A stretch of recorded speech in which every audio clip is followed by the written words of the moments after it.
झारखंड का एक ऐसा कुख्यात गैंगस्टर जिसके चर्चे बहुत ज्यादा हुआ करते थे। झारखंड का एक ऐसा कुख्यात गैंगस्टर जिसकी तुलना गैंगस्टर लॉरेंस बिश्नोई से की जाने लगी थी।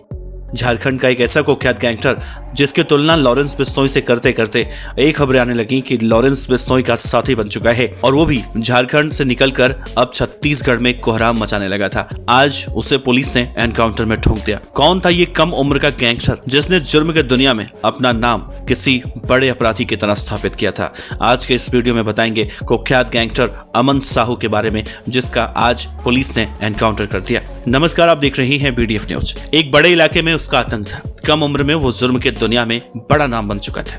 लोग उसके नाम से खौफ खाते थे।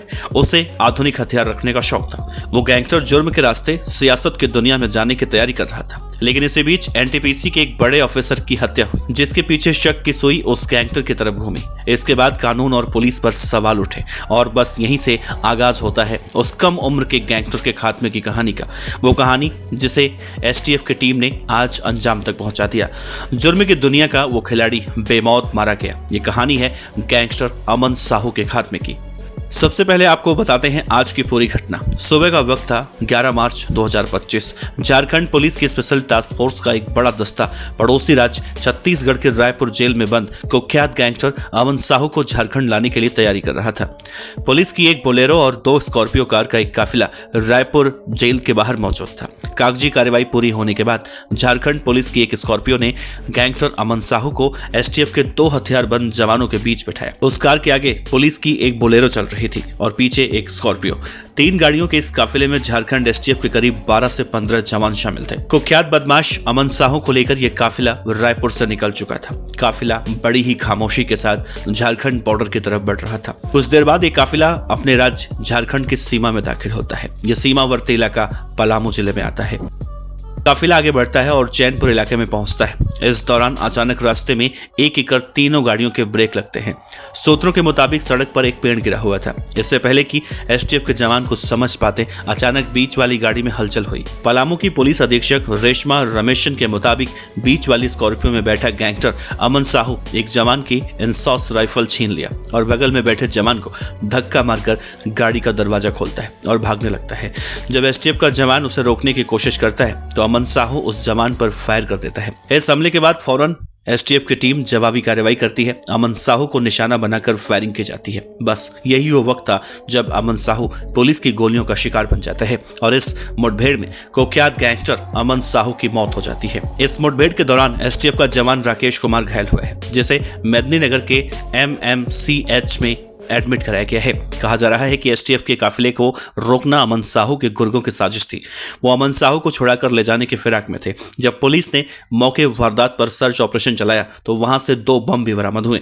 पुलिस और तमाम एजेंसियां इस मामले की जांच में जुट गई हैं। अमन साहू ने महज 17 साल की उम्र में जुर्म का रास्ता चुना। फिर उसने कभी पलटकर पीछे नहीं देखा। हत्या, रंगदारी, लूटपाट और वसूली जैसे काम को अंजाम देकर वो अंडरवर्ल्ड का बड़ा डॉन बनना चाहता था। इतना ही नहीं, वो खुद को अंडरवर्ल्ड डॉन लॉरेंस बिश्नोई का करीबी बताया करता था। वो रांची के छोटे से गांव मतबे का रहने वाला था। अकेले झारखंड में उसके खिलाफ 100 से ज्यादा मामले दर्ज हैं। असल में अमन पहले एक हार्डकोर माओवादी था। कहा जाता है उसने साल 2013 में अपनी खुद की गैंग खड़ी की। इसके बाद अमन साहू के खिलाफ कोयला व्यापारियों से रंगदारी, लेवी वसूली और हत्या जैसे मामले दर्ज हुए। करीब 2.5 साल पहले छत्तीसगढ़ के कोरबा में अमन साहू गैंग के बदमाशों ने बर्बरी ग्रुप पर फायरिंग की। उस वक्त रायपुर के शंकर नगर इलाके में एक कंपनी के पार्टनर के घर के बाहर गोली चलाकर इन बदमाशों ने सनसनी फैला दी। आरोप था कि अमन साहू ने अपने कुछ शूटर रायपुर भेजे थे और उसके हिट लिस्ट में शहर के कई बड़े व्यापारियों के नाम शामिल थे। इस घटना के बाद रायपुर पुलिस ने इस गैंग के 4 बदमाशों को गिरफ्तार किया। अमन साहू के एनकाउंटर को NTPC के अधिकारी कुमार की हत्या से जोड़कर देखा जा रहा है। हालांकि झारखंड पुलिस के पास इस हत्या की वजहों का न अब तक कोई जवाब था और न ही आज है। सूबे के DGP अनुराग गुप्ता ने कुमार गौरव हत्याकांड के सिलसिले में कहा था, इस मामले में कुछ साफ नहीं है। यह हत्या किन हालात में हुई है, किसने की, क्यों की। DGP के पास इन सवालों का भी कोई संतोषजनक जवाब नहीं है। झारखंड के पुलिस मुखिया ने इतना जरूर कहा था कि झारखंड में जो भी अपराध हो रहे हैं उनकी साजिश झारखंड की जेलों में रची जा रही है। उन्होंने कहा कि झारखंड में 3 गैंग जेल के अंदर से काम कर रहे हैं, जिनमें विकास तिवारी, अमन श्रीवास्तव और अमन साहू का गैंग शामिल है। असल में 10 मार्च को झारखंड पुलिस की टीम DGM गौरव कुमार की हत्या के मामले में अमन साहू से पूछताछ करने के लिए रायपुर पहुंचे थे। कहा जाता है कि अमन साहू विश्नोई को गुर्गे सप्लाई करता था और बदले में उससे हाईटेक हथियार मिलते थे। अमन साहू की AK-47 राइफल के साथ तस्वीरें वायरल हुई थी। अमन साहू के खिलाफ दिल्ली में भी 2 मामले दर्ज हैं। नई इसी साल जनवरी में NIA ने टेरर फंडिंग के मामले में रांची और हजारीबाग जिले में मौजूद अमन साहू के 3 ठिकानों पर करीब 6 घंटों तक छापेमारी की थी। इस दौरान एक SUV, CCTV का DVR और बैंक ट्रांजैक्शन से जुड़े कागजात जब्त किए गए थे। उस वक्त अमन साहू पलामू जेल में बंद था, लेकिन उसका टेरर नेटवर्क झारखंड, बिहार, छत्तीसगढ़ समेत कई राज्यों में बेखौफ तरीके से ऑपरेट हो रहा था।